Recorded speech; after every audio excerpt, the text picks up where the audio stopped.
On parle de la notion, de la capacité à monétiser et à valoriser le contenu dans cette table ronde. Vous êtes un spécialiste du son, évidemment, et quand on parle du pillage au péage numérique, j'ai envie de vous dire, on sait à quel point, évidemment, cette question a traversé l'industrie de la musique au cours des 20-30 dernières années. Est-ce qu'aujourd'hui, on est passé du pillage au péage ?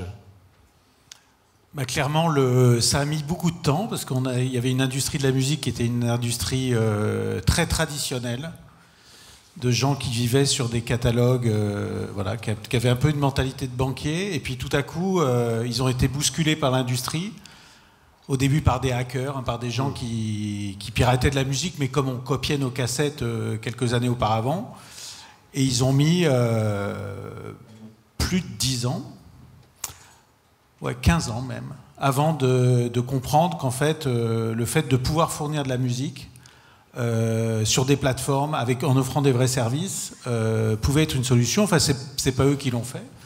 C'est Apple, c'est Spotify, et aujourd'hui, ces plateformes font à nouveau la fortune des maisons de disques qui sont reparties sur la croissance. Et pour ça, il a fallu beaucoup de choses, mais je veux pas être trop... Il a fallu réinventer le modèle. Il a fallu réinventer le modèle, et ce modèle, c'est un modèle qui se base sur du software, enfin sur des applications, des services, et sur du hardware, oui. C'est-à-dire les produits qui ont changé le marché, c'est notamment l'iPhone, enfin l'iPod, oui. L'iPhone, le Mac, enfin, etc., etc. Avec ces spécificités que Apple, finalement, pour les médias en particulier, et on y reviendra sûrement au cours de cette table ronde, a rendu un service incroyable, c'est celui de rendre payant quelque chose qui, pour tout le monde, notamment la musique, mais également l'information, devait être gratuit parce que c'était Internet.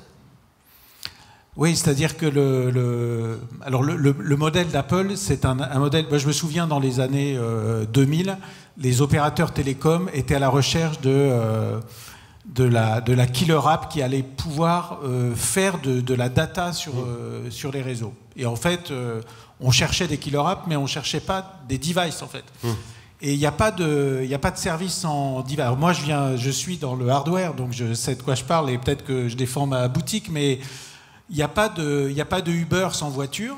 C'est pareil. Voilà, la voiture, c'est du hardware. Oui. Et il n'y a pas de Uber sans le smartphone.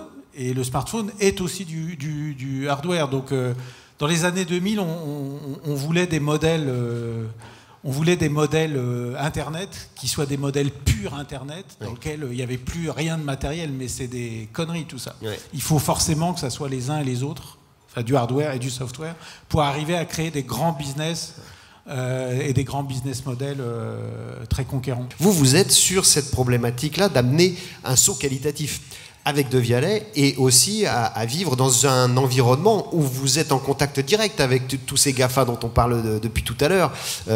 Comment est-ce qu'on évolue quand on est une belle entreprise européenne et que l'on fournit, comme c'est le cas, un certain nombre de services ou de produits à ces géants des GAFA et du digital? Vous êtes sur les smart speakers notamment, donc vous travaillez pour Amazon, vous travaillez pour Apple. Je ne peux pas répondre à cette question en ce qui concerne la dernière affirmation. Mais alors, nous, la façon dont on vit les choses, il y a pas mal de points de contact. Il y a d'abord dans nos applications, c'est-à-dire dans les logiciels qu'on développe, dans les usages qu'on va mettre de nos produits, on est forcément soumis aux mutations des marchés et des usages. Voilà. Il y a Spotify Connect, par exemple, qui arrive, c'est-à-dire la possibilité d'embarquer dans une enceinte un client de Spotify pour pouvoir faire que l'enceinte, elle appelle directement la musique directement, sans passer par le smartphone. Ça nous oblige à travailler autrement. D'autres éléments, c'est-à-dire de plus en plus, nos logiciels à l'intérieur de nos produits, mais jusqu'à 95% du code qui est dans le produit, c'est de l'open source, qui est un autre élément de l'écosystème logiciel informatique. C'est en fait, il y a sur le marché, pour exécuter un certain nombre de choses, en permanence, une foison d'éléments dans lesquels on peut aller piocher et ainsi accélérer nous-mêmes notre capacité à... Donc là, c'est du gratuit. Donc la valeur, c'est l'exécution. Donc la valeur, c'est la combinaison, la façon dont on va organiser d'abord les choix qu'on va faire dans la bibliothèque de ce qui existe et la façon dont on va les ordonnancer. Donc ce qui change aussi le métier, y compris des gens qui développent sur nos produits. Et puis enfin, il y a des émergences de marchés. Voilà, aujourd'hui, le plus gros vendeur mondial de haut-parleurs, c'est Amazon. Et en un peu plus de 2 ans, sur notre marché du son, sont arrivés Amazon, Google, et puis depuis quelques semaines, Apple.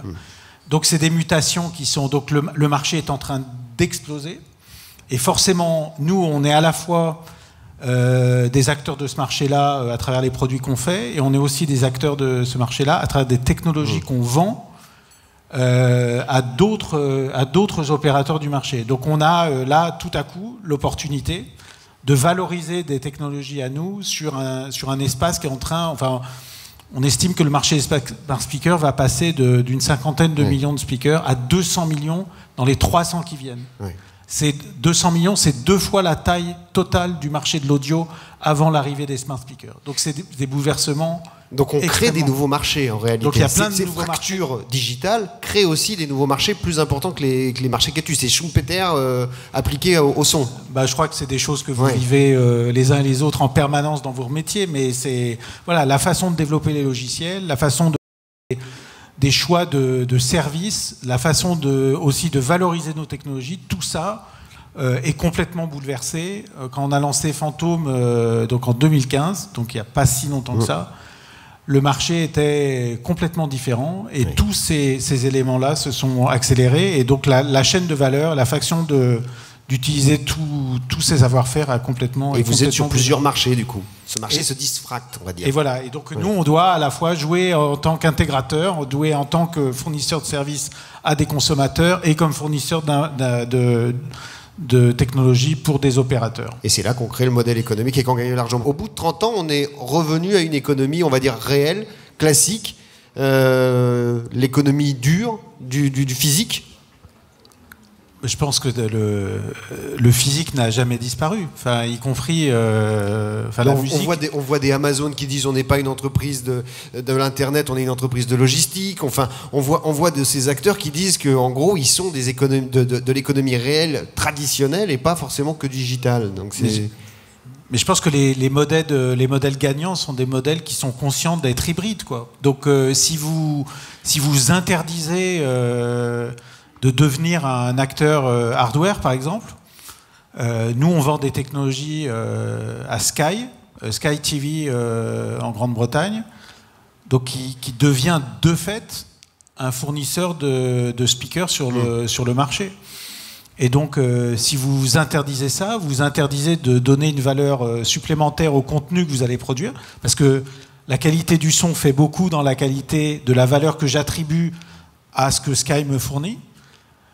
Donc il faut cette hybridation, elle est nécessaire et je pense qu'on peut la ciseler sur chacun des aspects des business models sur lesquels on travaille en se disant voilà, est-ce qu'à un moment je ne deviens pas un acteur aussi avec des éléments hardware ou au contraire de dématérialisation sur ce que je peux faire. Quentin Sagnier, on s'approche de la fin évidemment de cette table ronde déjà.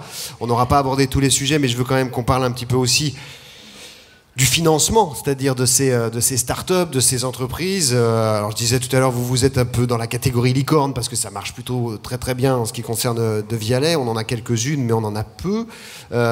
Aujourd'hui, on est et ce matin, on l'évoquait avec Sébastien Guénard au tout début, l'État français attaque Google et Apple justement parce qu'ils sont dans une telle situation d'omnipotence sur le marché, qui peuvent fixer les prix qu'ils veulent à ces startups qui veulent travailler avec eux. Aujourd'hui, comment est-ce qu'on résiste à cette espèce de duopole qu'on a, on va dire, on va simplifier les choses, Amazon, Alibaba? Est-ce qu'on peut, quand on est un acteur européen, quand on est une jeune entreprise, espérer grandir, se financer, devenir une ETI, une compagnie internationale au milieu de ces deux géants? C'est le pari, et je pense qu'il y a qu'une façon, c'est d'être innovant et d'être incontournable. Quand vous négociez, comme on le fait avec certaines de ces boîtes-là, je pense qu'il faut être prêt à quitter la table à tout moment en disant « ciao, sans nous ». Oui.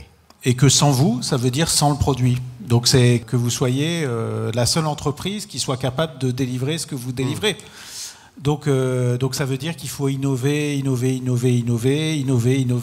tout le temps, de construire des plateformes technologiques, des savoir-faire qui se renforcent les uns les autres et qui font quelque chose d'unique au monde. Et est-ce qu'il faut combattre aussi peut-être ces complexes de petits poussés qu'on peut avoir par rapport à ces géants? Moi j'ai été frappé par ça, encore une fois, vous allez dire j'en parle beaucoup ce soir, mais dans le duel de TF1 face à Orange, Canal, Free et compagnie, d'un seul coup j'ai eu le sentiment que ces diffuseurs découvraient qu'ils pouvaient être un vrai problème pour TF1, alors que jusqu'à il y a très peu de temps, ils étaient persuadés qu'ils ne pouvaient rien faire face au mastodonte qu'était TF1.